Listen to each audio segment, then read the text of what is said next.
Thank you all for being here. My name is Nicholas Calora. I'm the director of MIT Radius, and I'm glad to welcome you in the name of Radius. Radius was founded over 60 years ago by physicists who had left the Manhattan Project, generally feeling some guilt over their role in developing the bomb. And when the Vietnam War broke out, these physicists became concerned that their work would contribute to war crimes again. So they founded this program as a forum for examining the civic responsibilities of the scientist-technologist. When I arrived here 3 years ago, I'd ask students about their greatest professional ethical concern. And far and away, what I heard most often was, what do I do with qualms about my research funding? So where is my funding coming from, and what will my research be used for? This event has been percolating ever since. Anyway, I started hearing this feedback before October 7th, 2023. And before the MIT Climate Project reached out to the community to solicit our views on whether to accept investments from the fossil fuel industry. It hasn't released those results yet, though I hope that it soon will. And students shared their qualms about funding with me before MIT stopped publicly releasing its annual report of sponsored research activity, also known as the Brown Book, in order to, according to a spokesperson quoted in the tech, align MIT's financial reporting with typical practice and to, quote, retain the institute's compliance with federal requirements. So it was before all this that the most common ethical concern that I heard from students had to do with funding. But, of course, it was also after scandals related to the Media Lab's acceptance of money, the Media Lab where we are today, from Jeffrey Epstein. It was after the College of Computing was controversially named after Blackstone CEO Stephen Schwarzman. It was after MIT's Lester report was released, which recommended facilitating but not requiring the severance of research ties with the Kingdom of Saudi Arabia after the murder of journalist Jamal Khashoggi. And for that matter, it was after decades of principled protest by students, faculty, and staff in the Vietnam War era, in the era of apartheid divestment struggle, and at other key moments in our community's history. In the book, Becoming MIT, which is available online, you can read Stuart Leslie's account of the history of the special laboratories, the Lincoln Lab and the Instrumentation Lab, which in the 60s, quote, spent almost as much as the rest of MIT's sponsored research programs combined, and which were funded almost exclusively by classified government research contracts. You may know that a coalition of faculty and students issued a call for a one-day research stoppage in 1969 to reflect on MIT's entanglement with the military-industrial complex. And the teach-in that occurred that day, March 4th, 1969, resulted in the foundation of the Union of Concerned Scientists, which still exists today. As you know, the result of all that was that we kept the Lincoln Lab and divested from the Instrumentation Lab, which came to be known as the Draper Lab. But just as work at the Lincoln Lab and elsewhere continues to benefit from the US Department of Defense, Draper's independence from MIT also only, quote, strengthened its reliance on defense contracts, in Leslie's words. So how to bring about change is very, very tricky. We don't presume to have the answers. That's not our purpose tonight, nor is our purpose to indict anyone. But of course, simply holding an event like this is in some sense political, because everything, speech and silence alike, is political. People here often say with varying degrees of hand-waving that technology is neutral. It can be used for good or bad. And I guess the problem with that is the implicit compartmentalizing of technology as a thing in itself, as though it weren't always, from its very conception, embedded in contexts of material and ideological and economic power.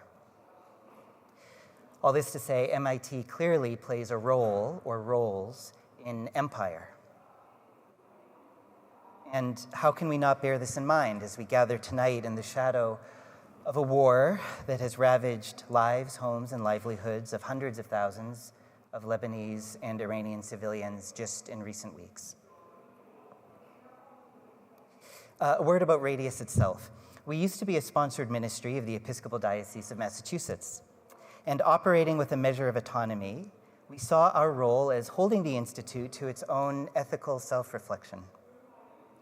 And when the church, just in the last few years, could no longer support us financially, we were grateful that the MIT Division of Student Life took us in.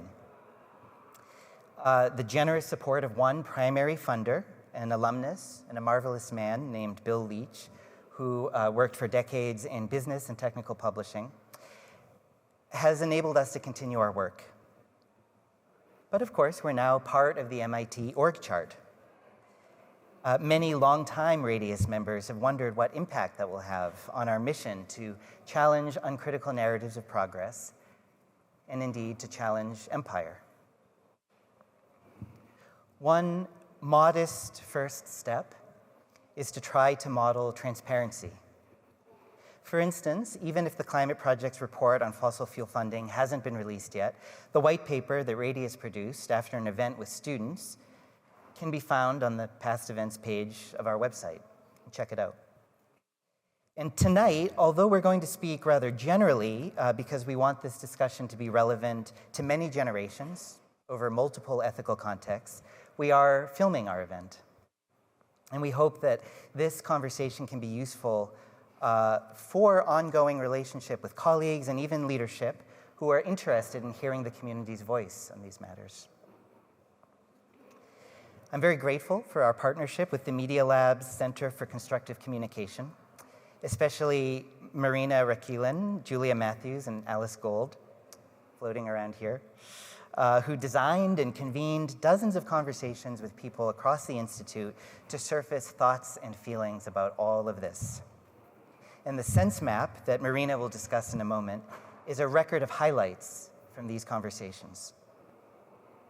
As you navigate it, including those of you who may have participated in it, and thank you for that, I hope you'll have the sense that if you're struggling with any of these questions, you're not alone, even if you, like many of us, are still figuring out how to talk about these matters privately and publicly. Some of the questions that came in had to do with just how opaque the funding process itself can be. And when we release the video of tonight's event, we'll also release a written appendix to address some of these more practical questions. It's often complex. For the sake of example, we can take UROPS. So roughly 50% of UROP funding comes from the UROP program itself. 50% comes roughly from the PIs. And that first 50% can come from many sources, gifts, endowments, the MIT operating budget. And likewise, the PI's contribution may also come from a smattering of sources, which can change from year to year. So this makes it really hard to identify, quote, who is funding my work. One often has to speak to one's PI to get the big picture. And these conversations, particularly for a student, can be difficult. They're delicate. So one of our speakers tonight, and you can find their full bios on the Radius events page, is Libby Hsu, the leader of D-Lab's academic program, who will share some practical strategies for navigating these kinds of conversations. Also on our panel is someone directly to my left, is someone who's managed major financial relationships, Deb Roy, a former executive director of the Media Lab. And people in our pre-conversations were not only wrestling with institutional dynamics, but they were confronting personal decisions. Must I take any funding I can get in order to succeed in a competitive industry? What's the moral injury that can come from compromising my values? This kind of question. And computer science lecturer Will Leiserson will speak to his personal discernment around these issues, as will Joe Hall, who will speak to what they've learned as financial secretary for the Graduate Student Union. And I hope that all of our guests' perspectives and lived experiences will provide helpful points of orientation should you ever be navigating the funding ethics landscape. Our guests, this is my last point, our guests tonight are taking a risk in speaking publicly. Likewise, many of our participants in the SenseMap project chose for their voices to be anonymized because this material is sensitive. So let's be respectful tonight. The point of tonight's event is community, not confrontation. That doesn't mean that conflict can't arise. I guess the difference between community and confrontation lies in just how we address conflict. Probably many of us would like to be more outspoken than we'll choose to be in any specific situation. And there is incredible value, I believe, to disruption as a tactic and as a moral choice. But there are also seasons for sequencing audiences carefully, building alliances, such as maybe can happen tonight, framing things as questions in order to enter into dialogue, and assuming best intentions. So we aim to take this path tonight. And here to talk more about how SenseMap fits into that approach is my colleague, Marina. Hello. Thank you, Nicholas. That was really thoughtful, and I enjoyed hearing it. My name is Marina Rakilin. I am the program lead for realtalk at MIT, which is a flagship program with the Center for Constructive Communication, which is just upstairs. In short, realtalk works with individuals and groups like Radius to host conversations on things you want to talk about, but you might not have the skills or the questions or the context, so we can help you do that. On a more deep level, we deeply believe that impactful solutions to these entrenched issues facing MIT, they can only be unpacked by genuine reciprocal listening. That's why we had this focus on, if you're going to ask questions, also tell me what you think, tell me where that comes from. Share a bit of yourself, and that will make for a more interesting question and a more interesting answer. So we really value sharing your own stories as evidence about what's going on in the community and seeing the themes that come up against and across our different experiences. So with that context, like Nicholas said, we've hosted several dozen conversations. Some of you are part of that, and I'm really grateful. And what it means if we host several dozen conversations and we ask the same questions every time is something we can do called sense-making. So for those who weren't part of these conversations, you can sort of just imagine tables kind of like the ones that you're at, groups of anywhere from 3 to 6 people, really no more, sometimes on Zoom, because we had everyone from alumni, staff, faculty, students, all typically strangers in a room coming together to say, I'm interested in this, or I agree to try and talk about this. I don't have my opinions all figured out yet. And I would ask them, or Nicholas would ask them, or Libby, or Alice would say, let's just start off with somebody who you admire. Tell me about that person. Move into telling me how do you feel about your department's funding. And if you don't know, that's okay. That's pretty interesting. Tell me about that.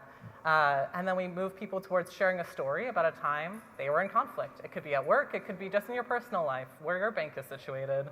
And then moving into what do you wish you knew about funding at MIT, funding generally. And that's actually what led to some of the questions you see in front of you and some of the questions you'll see today. So this is one way we value the conversations that have already happened, saying you raise these questions and we're going to try to give you answers, both today and in the future. So with all that context, that was what helped create the sense maps you saw behind you. And I believe we also have QR codes at your tables, and you have these little visuals. This is all showing the connections between lots of little conversations, lots of little ideas, things people didn't get on a soapbox to tell you, they were just figuring it out collectively. So I don't consider SenseMap like a report of everything everyone thinks at MIT, and I don't want you to read it like a report, but if you have time to play around, just use it as a way to surface new ideas, new perspectives that you didn't think were interesting, and see if it sparks something, or ask the question, you're like, I think I know the answer to that, that's not even worth asking, but that's right. Like once I look into that conversation, that was really interesting. I see it slightly differently. Really, we're looking for more nuance and more complexity. And so that's my background. The really concrete things I'm asking you today is that there are QR codes on your tables, and so I would love your help in prioritizing which questions to ask our panelists. So if y'all don't mind putting up, there's also a bigger QR code on the screen in a moment. So that is a variety of different questions that were asked by the community, and I'm curious tonight what you want us to prioritize. Because if we get you good answers to a few questions, I think that's more valuable than a very short answer to all 11 questions. That's part one. So that's exactly this little squares at your table, and I'll ask you to get some votes in Even if it's just like, please answer this one, you rank that higher up. You don't have to rank them all. And now I have two guesses that you might be thinking, okay, so if I miss those conversations, do I never get to ask a question? And that's not true. I want to invite you to join a conversation after this.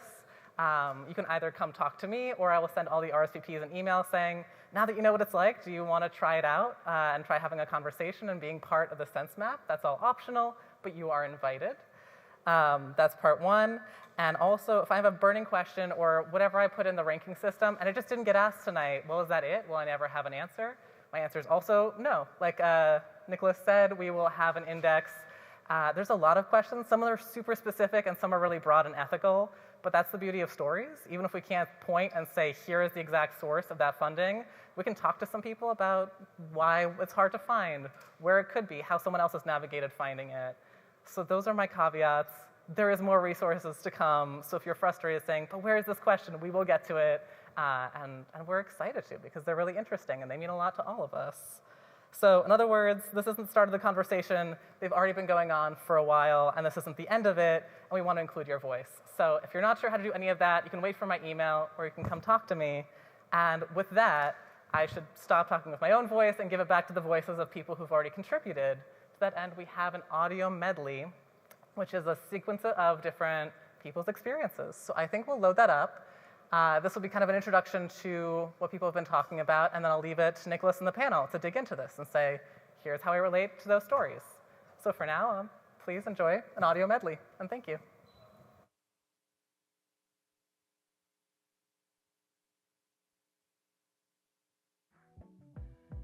A lot of times when something didn't sit well with me, I'm like, it's probably me. I'm just being like a little bit sensitive, or maybe like I don't understand the culture, so I don't know.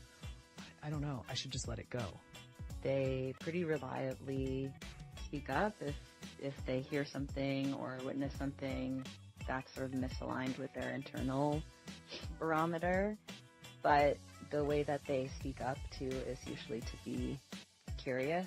I was researching at one point in college, and we all signed a letter saying that we refused to do this research.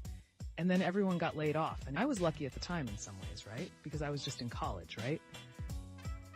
I think when I first started working here, I felt very eager to voice when something didn't mesh well with me, and something I've learned from watching this person is a better way, or maybe a more effective way, to flag with someone when something doesn't sit right with you is to just lean into being curious about why they said or did it in the first place, and working back from there.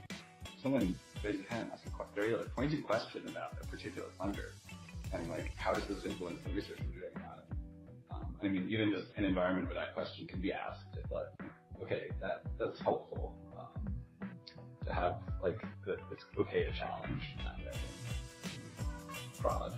I'm gonna be honest,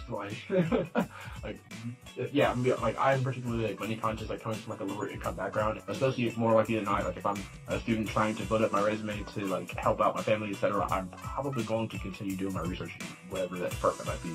And so I'm somewhat incentivized to not look around too deeply, because it'll just let me sleep better.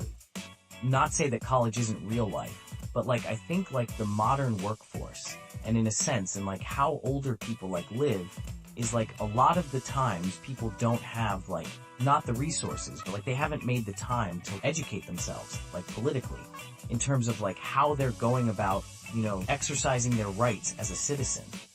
So it's just interesting how this is a microcosm for the state of the world.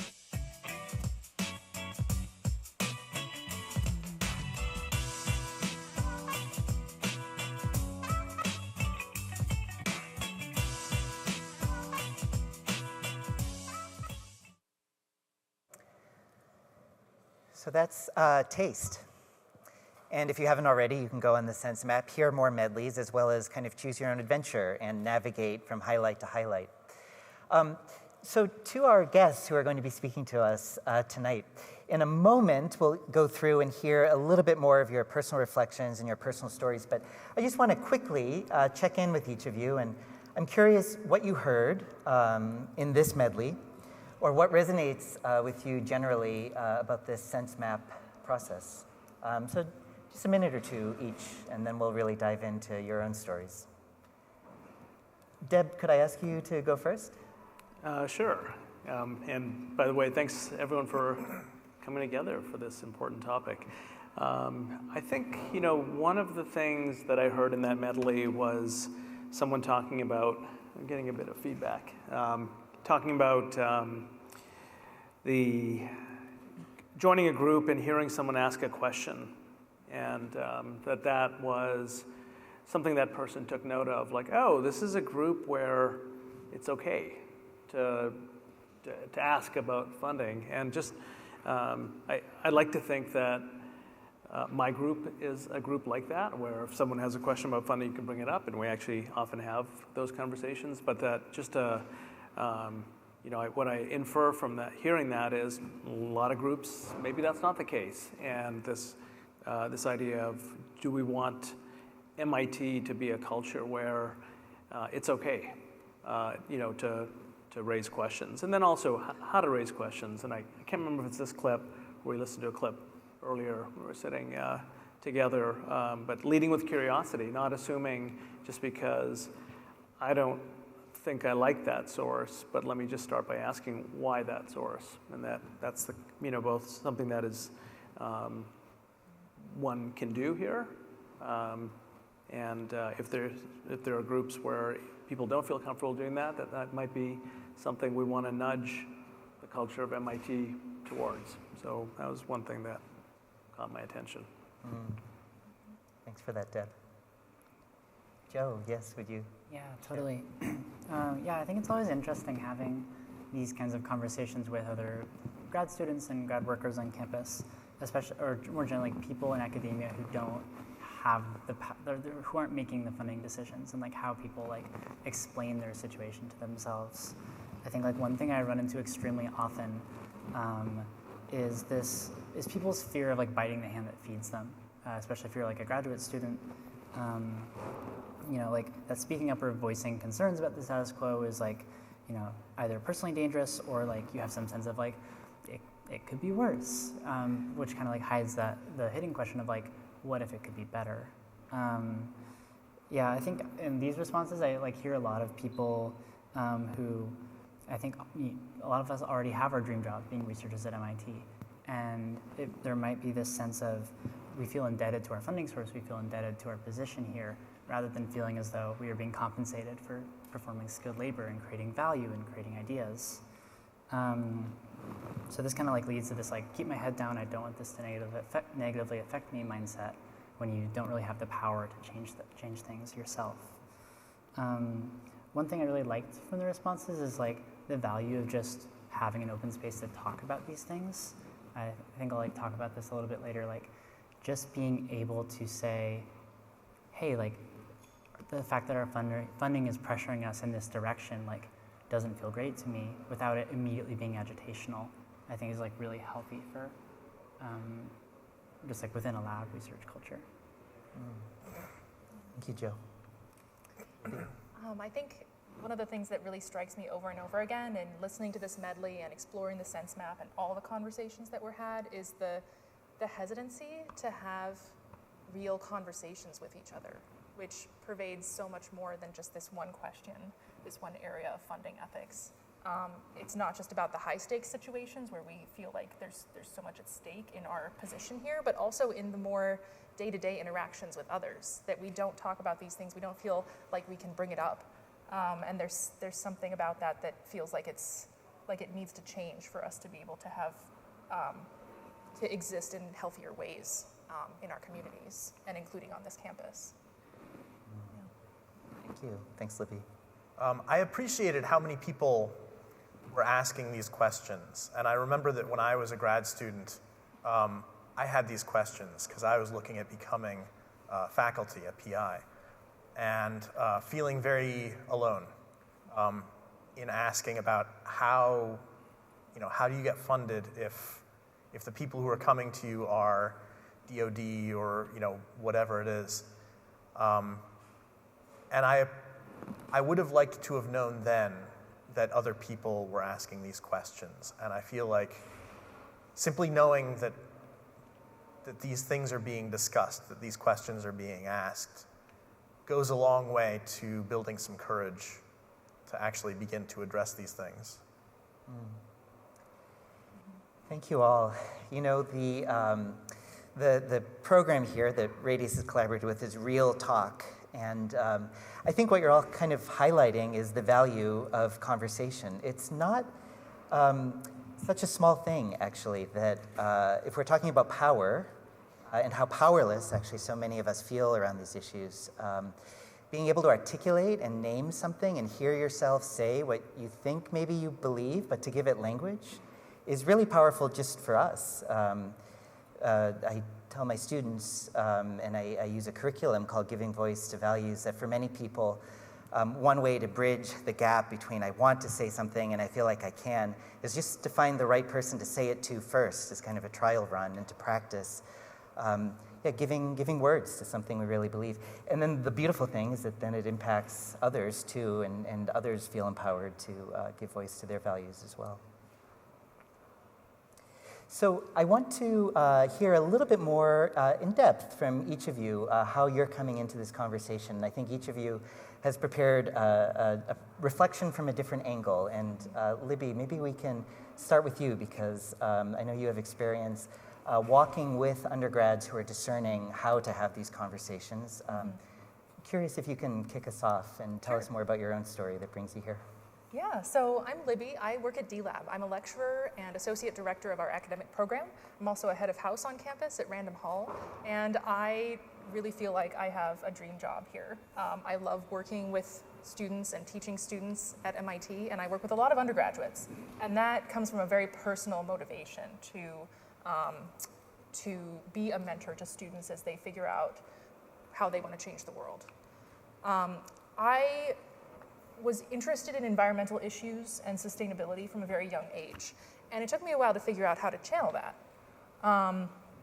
When I was in high school, I was a sophomore in high school when the Iraq War started in the early 2000s, and that was a very pivotal event for me in becoming more aware of fossil fuel dependence, and getting interested in renewable energy and climate change. And as I pursued that interest, it often felt to me like it was sort of a passion project that the grown-ups didn't really see as necessarily related to my academic performance or what my career goals should be. And so it took me a while to figure out how to navigate that and how to live according to my values and figure out what I wanted to study and do with my life in the face of sort of having my interests sometimes being treated as more extracurricular, right? And I did a sort of a research project on biodiesel, making biodiesel from used cooking fuel in high school.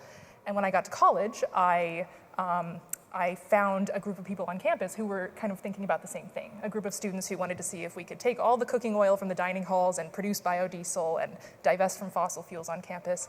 And it was such a fun project, but it was unfortunately not taken seriously. And it never went anywhere because we were not able to get the sort of institutional support for that. At the same time, I was also making friends and meeting like-minded people who were also worried about how to channel their interests that had brought them to a STEM school, to a STEM field, into careers. I was friends with mechanical and aeronautical engineers who were studying that topic because they loved space travel and they wanted to work for NASA. But the truth is that a very small percentage of people who study those fields can end up working for NASA. Most of the career options are in the defense space, in the military space, and that wasn't acceptable to a lot of them. That was really disappointing to them.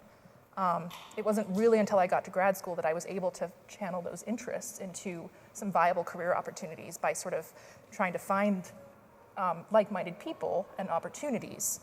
And so it felt like there was so much, I had to be so self-motivated to continue figuring out what my career should be, how I could sort of have a career that was ethically meaningful to me and pursue my interests, because there were so many roadblocks in the way and so many paths to take that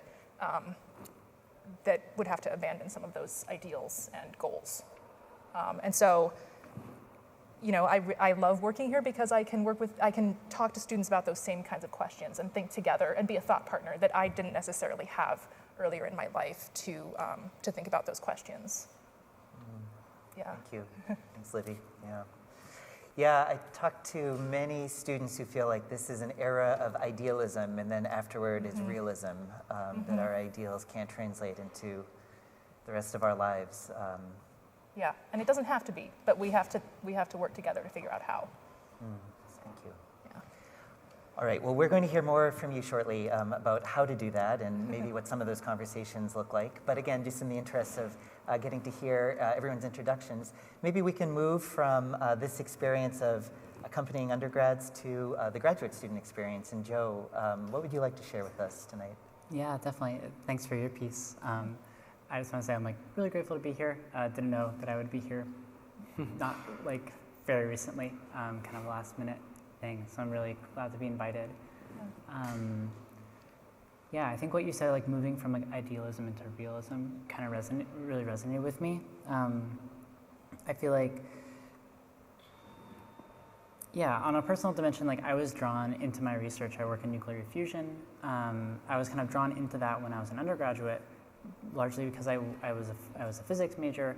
I wanted to do something that I've been trained in, but I wanted something that like was in line with my values. And I was like, oh, this is like a really great project. It's a difficult scientific challenge that I have the skills to make a contribution to, but also it is this like really lofty goal of low carbon energy, no long-term nuclear waste, all these things.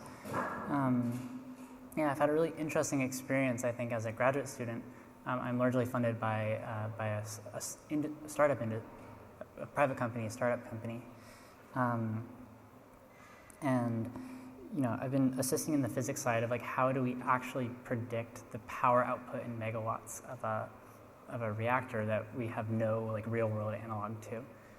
So a lot of these conversations around what do we do if our scientific results don't agree with the narrative of like how much power a power plant should be making.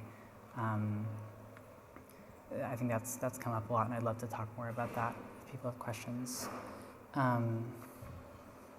Yeah, I don't know. I've been really looking at like how we are going to produce enough energy for people as like a big moral problem in our world, and kind of coming up again on like the real world problems of funding and like who are going to get your money for. Like the public sector isn't paying for energy projects right now. Yeah, I really kind of worry about navigating this when I finish my PhD, kind of the next step in my career. And also this kind of like taps back to I've been an organizer with the Grad Student Union. I'm kind of here also to just like talk about that. Like we're about to enter bargaining, and two of our big bargaining demands that you can find on our website are basically bring back the Brown books, like having full funding transparency at MIT, and also guaranteeing funding for graduate workers, including if people have ethical objections about their work, supporting students to find alternative funding sources as opposed to basically forcing people to end their degrees. I think that's taught me a lot about, just how people work and how to have these conversations. I think that's really important. Joe, could you give us maybe just a brief sneak preview into what it is teaching you and what you have learned? I know you're not directly involved in bargaining as the financial secretary of the GSU, but what are you learning from that process?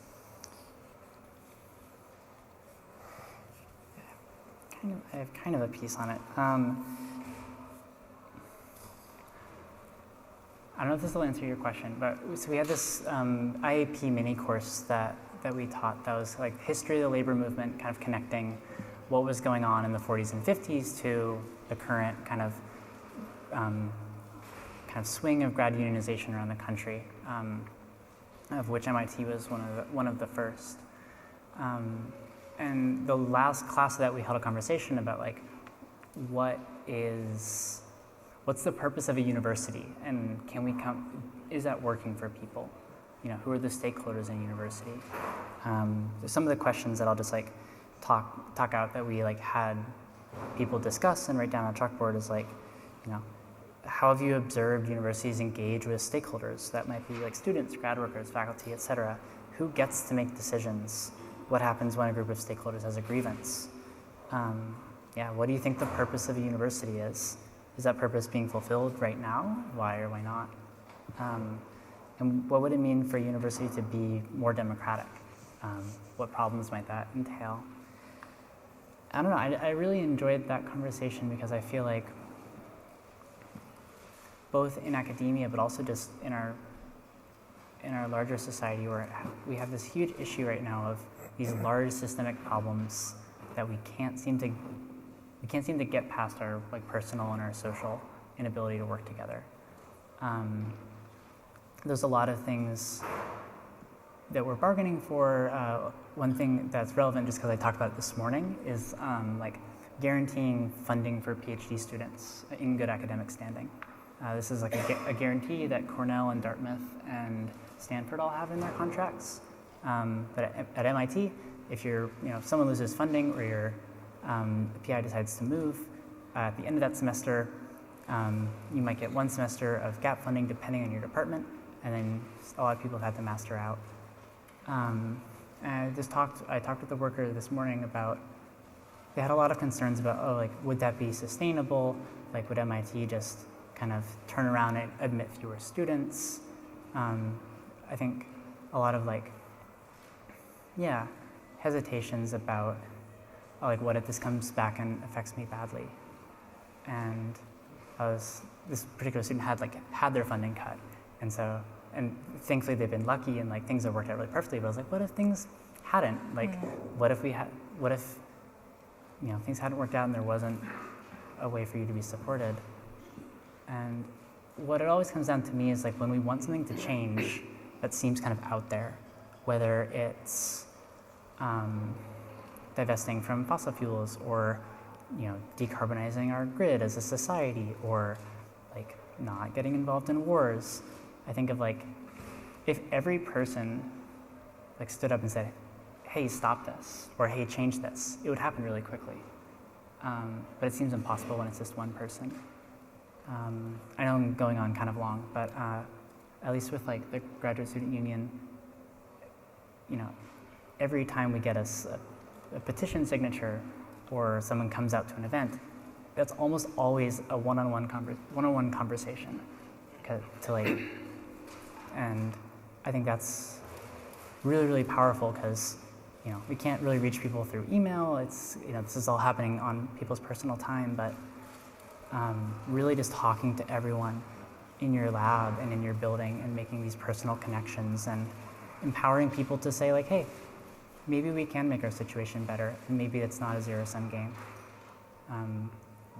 That's kind of broadened my view of MIT as an institution. Wonderful. Thank you, Joe. I want to thank you for those comments, and also thank you and our colleagues in the GSU for the work that you do in showing us what organizing can look like and bringing people around a sense of empowerment. What does it look like when enough people get together and ask for something? And there's a funny kind of thing that happens. I think many of us feel powerless because we see ourselves as banging, coming up against a ceiling or something.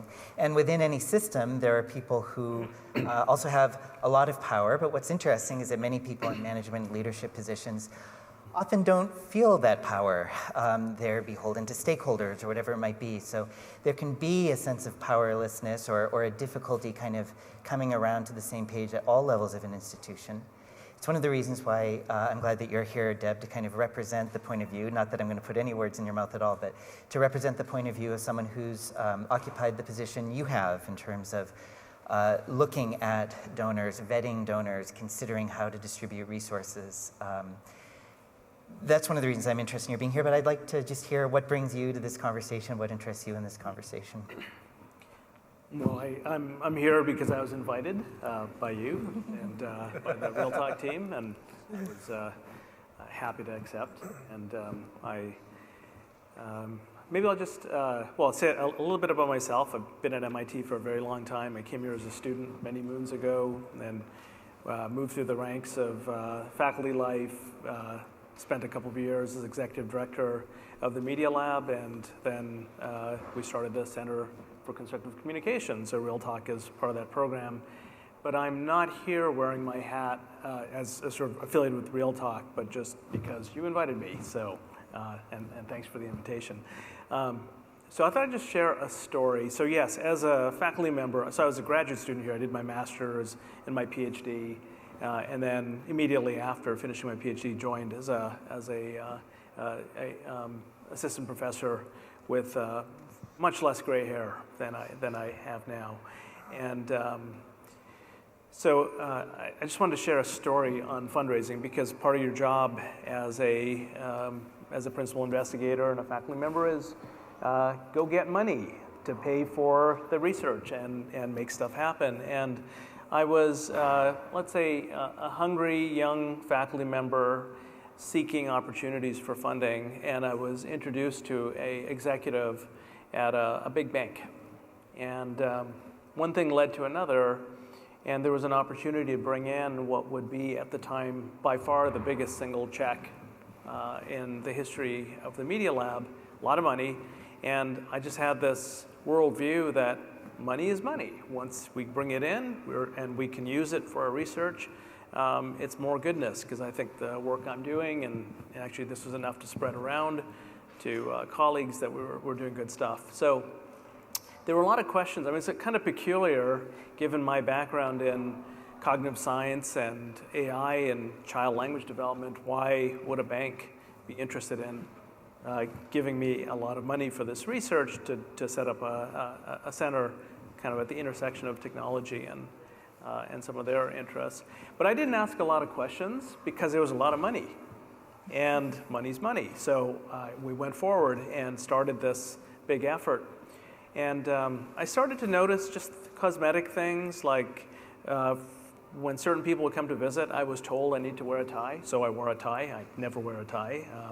And so little things that were just different in the cultures, because I hadn't ever dealt with a bank other than going in to, make a deposit or something like that. And I'll just kind of recall one moment and then sort of get to the point, which is after a few months of working with our colleagues, our new colleagues, we had a visit, and one of the executives started expressing some frustration that the work that the graduate students were doing was not really what they were hoping for, what they would need. And I said, well, we explained that's not how it works. This is not a work for hire. And they said, well, what if we increase the amount that we pay your graduate students? And I said, you can't. There's norms set across MIT. It's kind of firewalled. You can get more graduate students, but one graduate student is not going to get more. You can't incentivize them with, which almost was like I was speaking a different language, didn't quite compute. And then we had a visit, and we had, as we often do at the Media Lab, a tour where the executives went and visited a number of students, and then they left. And then my assistant came to me and said, Deb, they left behind thank you cards for all of our students that did demos. And I said, great, that's very kind of them. That usually doesn't happen. And there's a $100 bill tucked into each card. What do I do? So I said, well, remove the $100 bills and then give the empty cards to the students and send back the money. This became a kind of flag, finally went off, that something is not right.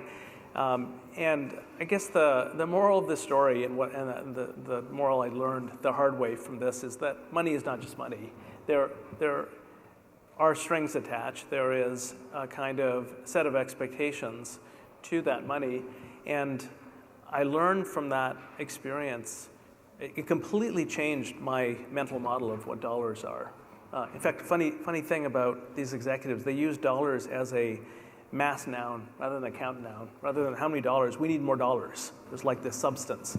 So everything was just different, but deep down, the reasons why the individuals involved wanted the association with MIT were not aligned with anything about why we were doing our work. The things that they were hoping we would do with the skill set that our students and our staff had were not aligned with why we existed as a research program. And you can't ever figure out all the strings, but by not asking why do you want to do this, I almost at some level didn't want to ask why, because then I might not get the money. So this is a lesson that reoriented how I think about fundraising. Thank you, Deb. Yeah, the risks of asking the kind of question that we are asking tonight. Yeah. Thank you. I suspect that your story is going to cue up Will's story. Will, could I ask you to introduce yourself and share a bit about what brings you tonight? Yeah, actually, that story does. That story is very valuable. I think that so.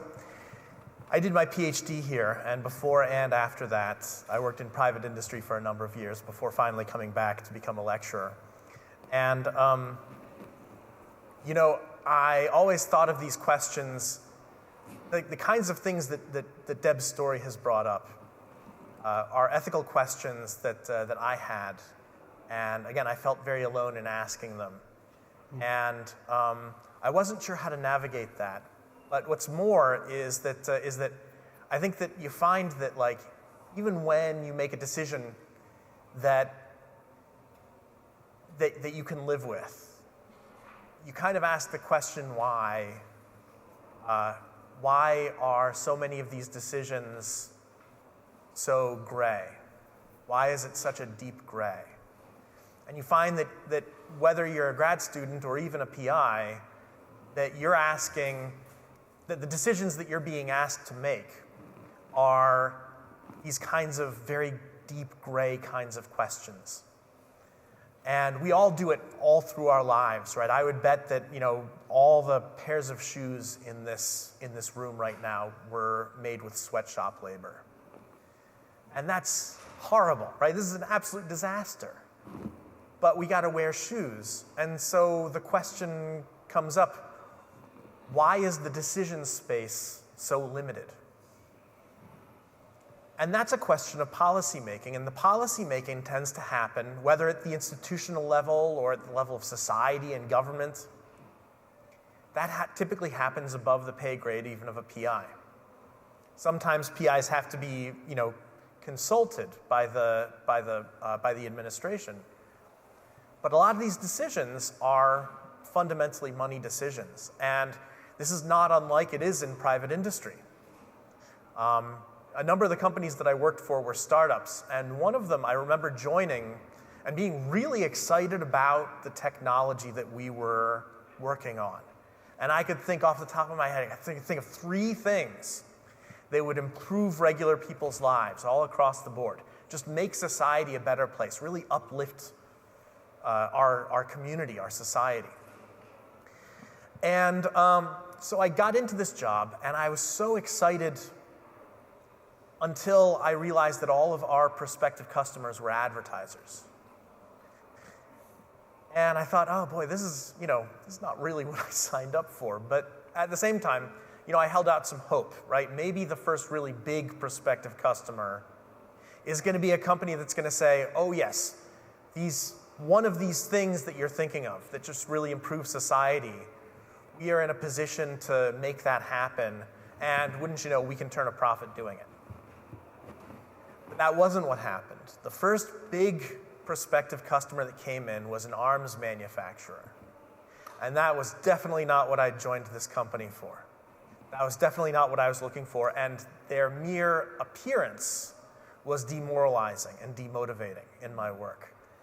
And I lost sleep, and I lost my appetite, and I sleep well, and I have a great appetite. I mean, you know. But my anxiety was through the roof.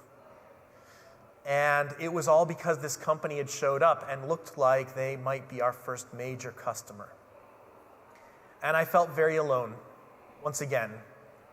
Growing up, raised in a very individualistic society, sort of asking questions, and of course it's on me to shoulder the weight of these kinds of moral and ethical decisions that I have to make. But, you know, I talked to a coworker, and the first thing he said is, yeah, you know, I find that really troubling too. And all of a sudden, you know, the weight had been lifted in a very real way, because I wasn't alone.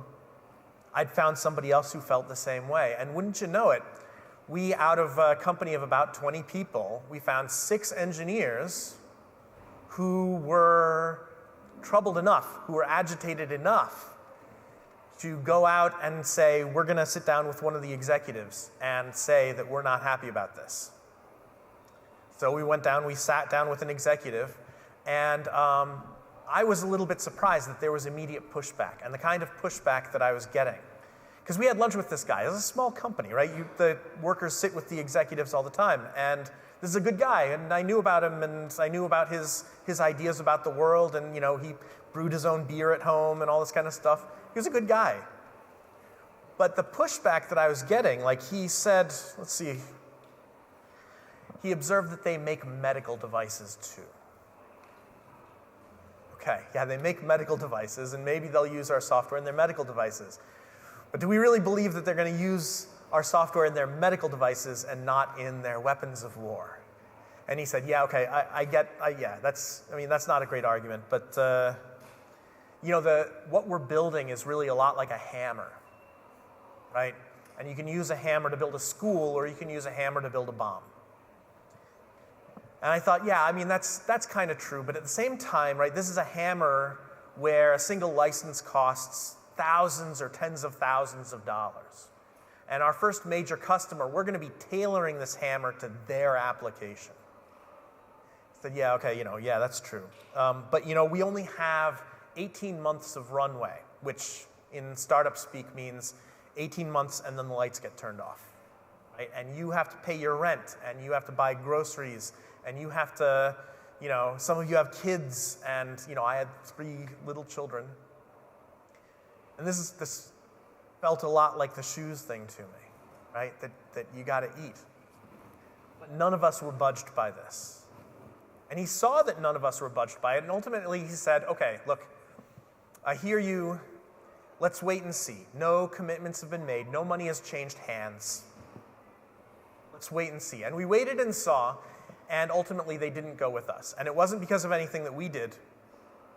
But I'll tell you one thing that I'm sure happened because of what we did, which was that I guarantee that he went back to the other executives and possibly to the board of directors and told them what had happened, that 6 engineers had come up to him and said, we don't like this.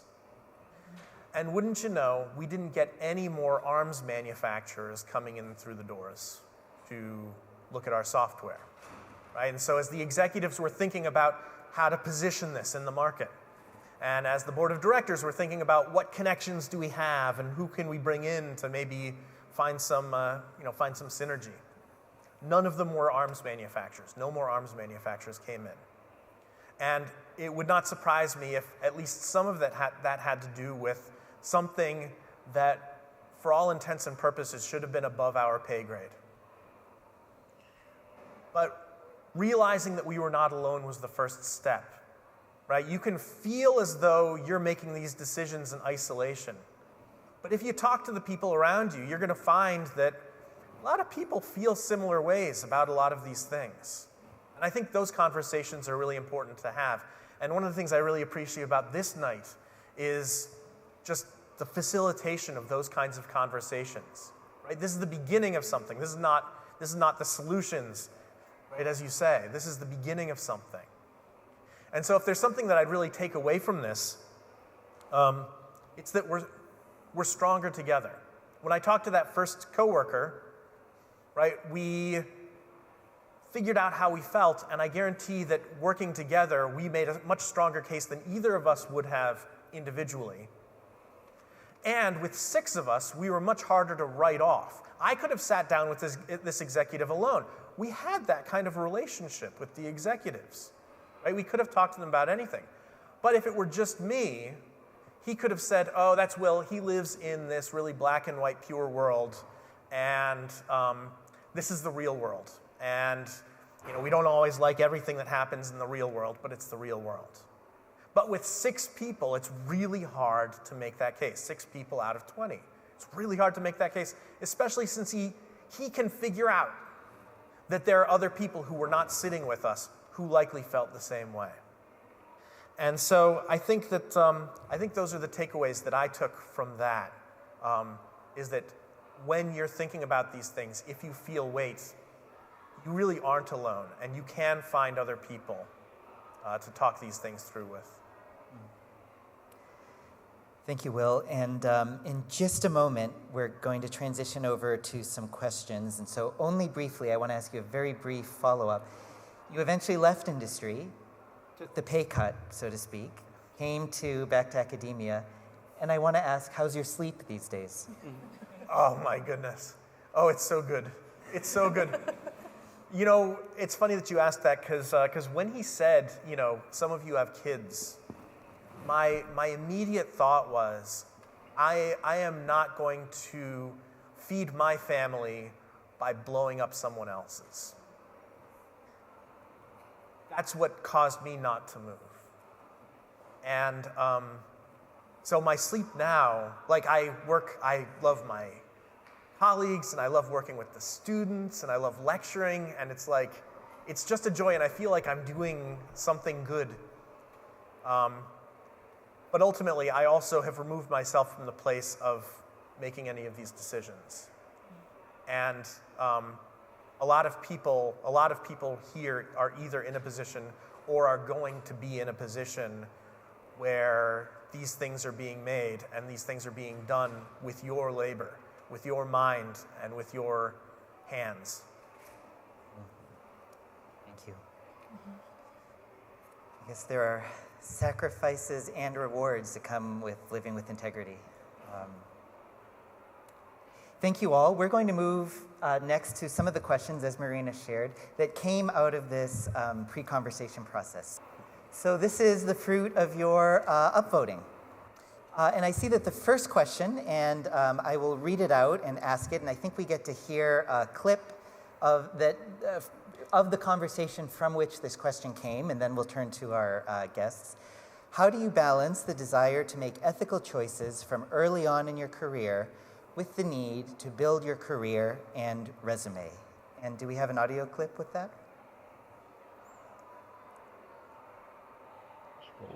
And one of my closest friends got an offer to work for the Department of Defense last summer, and but she was really going through the process of considering whether or not that is a good idea, since a lot of, I guess, like the current administration's actions don't really align with her personal values and kind of what she wants to be represented as. So the hello debate on whether or not, you know, putting ethical people in somewhat ethically ambiguous roles necessarily makes up for that kind of, now I'm trying to look for that word, I can't really think of it right now, that kind of, I guess, internal conflicts for her. And for a lot of my friends who are in aerospace engineering, it's kind of like the same problem of, you know, the like as different job availability kind of changes throughout time. Like they're kind of battling with, you know, their need for finding something to put on their resume so that they can maybe find something better in the future, versus whether or not they should put their values as a priority and thinking about whether or not they want to be presented as ethical people very early on in their career. So this is kind of like a continuous debate that we have from time to time, and I think there is no right answer for every person, unfortunately, in this case. And wonderful. Libby, I wonder if you'd be comfortable starting us off, whether you're addressing the quote or just the question itself, which again is, how do you balance the desire to make ethical choices from early on in your career with the need to build your career and resume? Mm-hmm. Thanks. Well, I really want to echo what you were talking about in terms of surrounding yourself with people who share your values. You can do that as early on as you want, before you get your first job, before you go to college, and when you go to college. Who do you want to be around? Who do you want to be spending time with? That requires you to think about your own values. What are the kinds of people you want to spend time with? How do they act in difficult situations? I think this goes for life in general. Finding friends, mentors who get you, who you feel comfortable around, who you don't feel condescended to by, is something that it's never too early to start thinking about. So that's the first step. Thank you. Yeah. I wonder if you have any anecdotes. Obviously, they'd have to be anonymized, or maybe they can just be generalized. But as you walk with students through this kind of discernment, any stories that kind of come to mind to illustrate that? Well, so there's a quote that I use too much by Maya Angelou, which is that when someone shows you who they are, believe them the first time. And you can use that in all kinds of situations, but how somebody treats others can be a reflection of how they might make other types of decisions. So if you have an advisor, if you have a UROP and you have an advisor and you observe that person not really treating their grad students well, not really treating the people who report to them well, that's a character clue that is going to indicate how they might approach other ethical questions, right? And so it may seem unconnected, but I think that looking for clues about how that person treats people in their environment, approaches difficult problem solving, can say a lot. And it's something to file away in the back of your mind, right? Do I want to work with this person? Do I think that this person will make decisions that align with my values when it comes down to it? So. That's really helpful, yeah. I can't imagine that every student, because I don't know that it would come to my mind necessarily either, having worked in jobs, are thinking about that kind of question, not just what would I be doing and how would it look on a resume, but what is the experience going to be like with this team or this person? Yeah, no, it doesn't feel like an immediate connection, right? And it's something you have to practice, those observational skills. And I encourage everyone to think about that. Just think of an example in your life from the last month. You know, how did that person act in a period of stress? How did they speak to other people? You know, what do those sort of environmental clues tell you? Yeah. Thanks, Lippy. That's really helpful. I wonder if anyone else would like to weigh in on this. How do you balance the desire to make ethical choices from early on in your career with the desire to build your career and resume? I'm happy to say something. Yeah, they're like, we got to see the questions beforehand, and I was like, most of these I can't say anything smart about. And there were two about like being a student. I was like, yeah, I think this is definitely something that I know I navigate. I know a lot of people I work with navigate, just because a lot of these conversations are happening amongst, whether it's seen or not, grad students are talking about these things behind, behind office doors, at lunch together, about what we perceive the ethics of our work to be, at least in my field. I kind of like mentioned earlier, coming into my field in nuclear fusion, like having a pretty idealistic view of what I wanted to accomplish. About 2 years into my PhD, after collaborating with industry, kind of managing both doing work that I felt like was authentic and made my advisors happy, but also our publications and our presentations were all like reviewed and had feedback from people in industry, and kind of what we were able to say and how strongly we were able to say it was maybe not censored, but like certainly noticed and commented upon. And then like 2 years into my PhD, there was this big news announcement that the fusion power plant that I spent a lot of time and work helping design and will be the main focus of my PhD,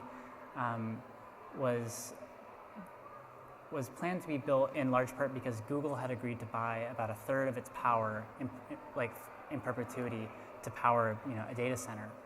And a lot changed between 2020 and 2025, but I remember like pausing and thinking like, yeah, I got into this field very idealistically, and now the thing that I've sort of chosen to do with my life, or at least this part of my life, is running away from that a little bit, because the AI infinite money glitch is like where capital is coming from in the energy space, and the public funding institutions are crumbling at a pretty rapid rate. And I think one thing that I've tried to stay true to is believing that, like, even if I'm a younger voice, I'm still, that doesn't make me like lesser of a person and lesser of a perspective. I really try to like speak up in large Zoom meetings where everyone is like super senior and like the most respected people in my field, I really try and ask questions and try and like maintain an air of like, yeah, I'm meant to be here, and like, can I ask you a silly question? And even if someone answers something evasively, just like asking direct questions, not in a combative way, but in a, we're all scientists. I'm interested in knowing like, what if this doesn't work? Do we have any alternatives if this assumption we're making is wrong that underpins the whole project? I think that's like how I've navigated it, and like how I try and take back a little bit of agency is like reminding myself that I can always speak up, and that we do have rights and we do have protections around that in the case that is met with resistance. Thanks, Joe. Yeah, thanks for reflecting on that. Holding on to your, it occurs to me like we're using the word ideals sometimes, and I think we can, I alluded to this earlier, we can feel idealistic when we're of a certain age, and I wonder, what's in the power of a reframe if we feel like as we get older, idealistic comes to have a negative valence to it. Is there something to be said for principles, for being principled? Does that feel so naive or passé? And when we had these real talk conversations, the first question that we gave everyone who assembled was, think about someone in your life whose integrity you admire and talk about it. So I have nothing against ideals myself, but the reframe, as we learn and absorb blows and so on from this process of trying to remain true to our principles or values, the power of the reframe, to be a person of integrity. I think the word that we evolve to use as we get older is integrity, right? It's like we learn, oh no, I'm not idealistic, but like if you have integrity, that's fundamentally what you were talking about when you were a kid and talking about being idealistic, right? That like, are you doing something that is consistent with your values, right? Are you doing something that you find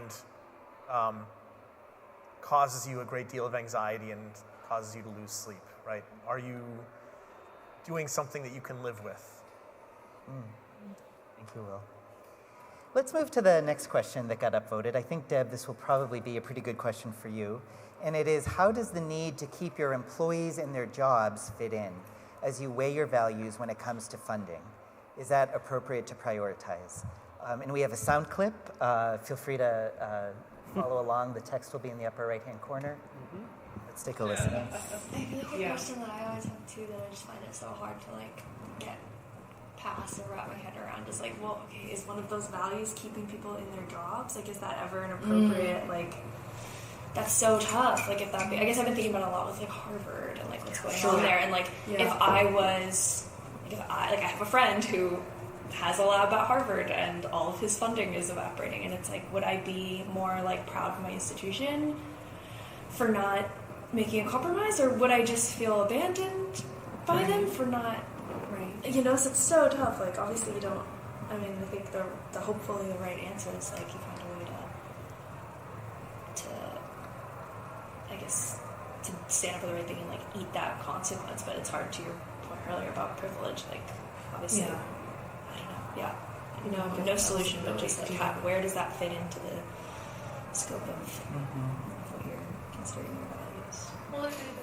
Okay, so we heard our participants say no solution, so that takes the the burden off you to come up with the solution. But could you reflect on that for us, Deb? How does the need to keep your employees in their jobs fit in as you weigh your values when it comes to funding? Yeah, I'll just go back to my story about the bank, which is it started to affect people in our group and colleagues in terms of why they were there and the deal they thought they had, and a source of funding that was starting to put pressure to shift away from that.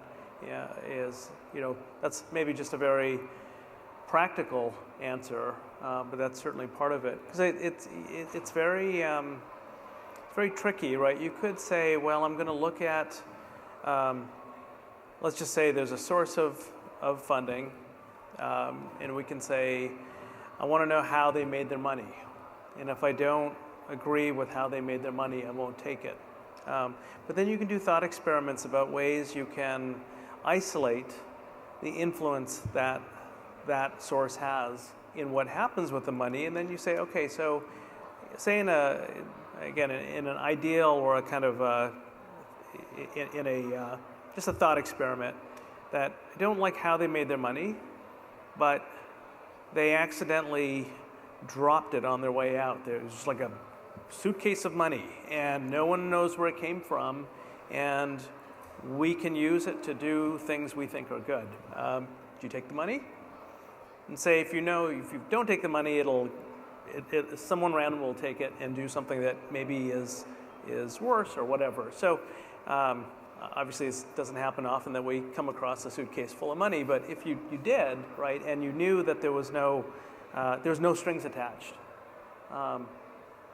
but you know the history of it, and you say, oh wait, I see the person walking away, that's their suitcase, hey wait, and they're gone.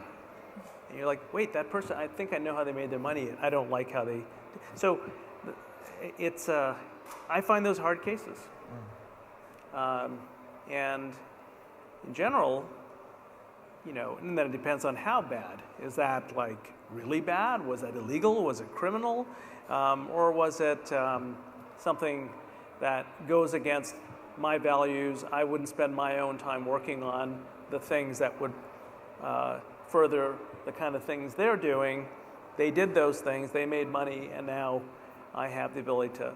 So those are some of the kind of questions that come up over and over when you have these edge cases. And and then there's the reality that 6 engineers might disagree with, how that money was made, or sort of what it's, and this is like, even if there's no strings attached, once there's strings attached, where to take it is going to shift what you do, I think that's a different question. Then it becomes, for me, much easier to, if you could really see into the future and say, what would the effect be? The problem is often you can't. You think things are aligned, then little discoveries of expectations. So you make a little modification here, a little there, and before you know it, a few years later, things have actually gotten shaped in a way that no one had intended. So it's not always like it's clear what's going to happen, but there's a kind of, so that might be a couple of ways to think about this. What's the source of the money? How's it going to affect me? And then maybe a third category is, if I take this money from this source, how will my taking that affect the source? Why are they doing it? Right? Beyond wanting to affect what's happening internally, how does this affect, am I whitewashing a reputation that I shouldn't be? Am I, doing this? Am I doing that? So those are kind of different buckets that we should be thinking about. But it's hard if you're inside the organization and this is paying for your RA, or whatever. It goes back to, it's kind of like the same as when I didn't want to ask too many questions about the bank. It's like, well, I have my RA, I like the people I'm working with, I trust the people who went and got this money. When I look a little bit, I worry about some of the things, but maybe I shouldn't worry too much because so that's kind of some of the things that bounce around, I think. Yeah, it's funny. I was thinking about that aspect of your story too, that at the beginning of your career doing this, you weren't inclined to ask so many questions, and it seems like you learned the importance of asking those questions. So I'm curious now, are these questions that you've learned, just a word about process or method, do you ask these questions up front? Are there processes that you implement, either a discernment process personally or collectively, that help you to vet funds, or are you still kind of asking these questions on an ad hoc basis as they arise, more of a spontaneous or organic? I tend to, I guess I have a similar approach with any significant new, what'll become a relationship, which is, with a funder, I tend to, it's not just an abstract funder, there's usually a person, right, that is the decision maker that's going to decide to go forward with the funding. And I, and sometimes my colleagues, we build relationships and get to know that person, and they're getting to know us. And a core question for me is, why do you want to do this? Why at this point? Why does this, how does this fit into your journey? Why would us doing this work together makes sense for you as your next chapter, right? And I find if someone is not, and it's not like I'm interrogating them. I want to also share my why, and let's see if these stories align. I do the same if there's someone very eager to join as a new student. My first question is why? How does this make sense? What's your trajectory? Why would this make sense as your next chapter? And if I don't get a good answer to that, my guess is that that person's trying to come in for the wrong reasons. And ditto with a funder. But you can only ask and piece together a story so much, and then you make a decision. Let's go.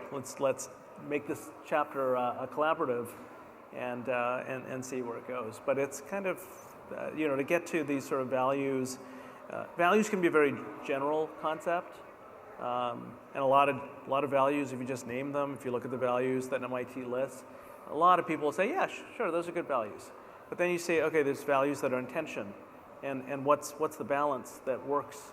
And then how do those values apply in this moment? Like, how do those make sense right now? Why, so the why question is important. The personal relationship question is important. I'll tell one brief story, which is we had a large amount of funding that came into our world a few years ago, and it was an individual. It was a wealthy person who was the source. And the first several hours that I spent with that person, this person loved to talk and tell their story, and I was curious about their story, and they were very open and at times quite vulnerable in sharing mistakes they'd made, reasons why they were now doing what they're doing, and that to me was worth a lot, that I just had a sense of where this person was coming from.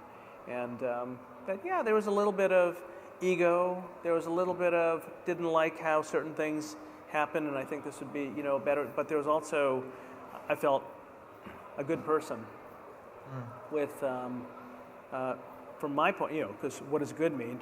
In my opinion, so based on my values, I thought they had good values and good reasons to want to do this together with us. And they turned out to be maybe 10% misaligned, but it was fine. So interesting. I hear such an echo of what you were saying before, Libby, even working with your students about how to suss out someone that you could be working with. Yeah. Did you want to add on to that? Sure. I wanted to just say that, just speak at a very high level about some of our practices, our decision criteria for taking funding at D-Lab. I won't speak for too long about it, but when we are evaluating a new project, we have 4 categories that we think about, which is mission alignment, financial sustainability, operational liability, and benefits and risks to the organization. Those things sometimes come into conflict with each other, right? So everything is about trade-offs, but within that mission alignment piece at the top, we say that it has to engage and benefit our partner organizations and end users, align with our organizational mission and values, and belong at MIT. There's a lot of debate about what belongs at MIT, right? So it doesn't give us the answers, but it does give us a framework to evaluate those questions. And when there are conflicts between, how can we keep our employees while also aligning with our mission, it does provide the structure that we need to have really productive conversations. And we're not always going to agree within the organization. We do sometimes bring it to a vote, but it has been really, really helpful for us to be able to have those categories to compare and contrast to one another. Wonderful. Yeah. I'll just add something, which is in case some people are unaware, that there's these individual, really important, so D-Lab has one approach, Center for Constructive Communication another, of how we assess and make sense. I give a much more kind of personal approach. I don't think we have looking at Dimitra, I don't think we have rules or principles written down, but we kind of talk things through because we have a small team. But we're all constituent parts of the MIT whole, and the way MIT is set up, none of us, not the D Lab, not C3, not the Media Lab, individual PIs, no one can actually accept a check. You can accept it, but you can't cash it. You can't actually make use of it unless MIT Central Administration approves. And so there's a whole funder vetting system that has actually, after the Epstein scandal, there was actually a working group formed by the president to actually level up the vetting of funding. So just wanted to point out that there's processes that are centrally held. And so, but then it's interesting that MIT is decentralized, and it's a kind of reflection of a pluralistic community, that there are different norms and different things that are happening locally throughout the institute, but then there's a central there. So even if C3 said, yeah, we'll take that money, MIT Central can always say, no, you won't, right? Because there's a final, so just a process point. Yeah, thank you. Thank you all for reflecting on that. I appreciate the question very much. I appreciate the prioritization of people's jobs. I appreciate the sense of solidarity that's implied in that question. And the only thing that comes to my mind as we're kind of wrapping up here, actually, and I'm sure you're all very hungry, is this conversation that we're having about the identifying the mission of D Lab or of the Media Lab or whatever it is. And this invitation too, I think, for us to be thinking about what our own values are. This came to mind when we were talking even about the previous question, what do I do when I'm trying to figure out how to build my resume? The question might be, well, why are we building the resume? Why are we doing what we're doing? What is the value? What is our true north there?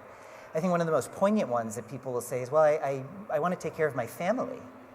And this reminds me actually of something you said, Will. I will take care of my family, but not at the expense of destroying someone else. And that when we have this sense of solidarity, so again, I'm kind of teasing out this theme of solidarity that's implied in the question, we see that maybe what it means for me to take care of my family is to take care of the world in which they live, in which others live. What happens when we consistently widen that circle of solidarity beyond our own self-interest? Or what's the self-interest that we find in caring for others, in making these decisions in light of the needs of others? That's my own little soapbox. I hope I'm entitled as the MC here. There were other questions that were upvoted, and we just don't have time to look at all of them, and there were many others, and there's so many interesting clips that it's worth reflecting on. So I hope that this has inspired you to do a few things, to look again at the SenseMap and hear other stories again, to get a sense of that solidarity with others who are asking these questions. You're not alone.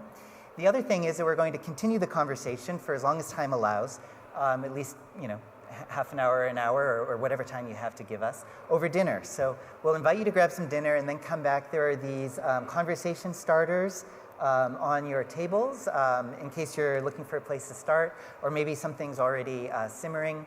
Our guests will be at the tables as well, so you can ask them questions if you like. But again, I started off by saying this is an opportunity to build... Oh, wow. I feel like I'm at the Oscars. Orchestra is playing. To build community with each other. If you're here, it's because you care about this stuff. And I hope that this conversation was just a point in an ongoing, evolving set of relationships that are moving towards making principled decisions as a community. So get to know one another, hear what other people are thinking about or working on, and thank you for being here. So bon appetit, and stay in touch. Thank you.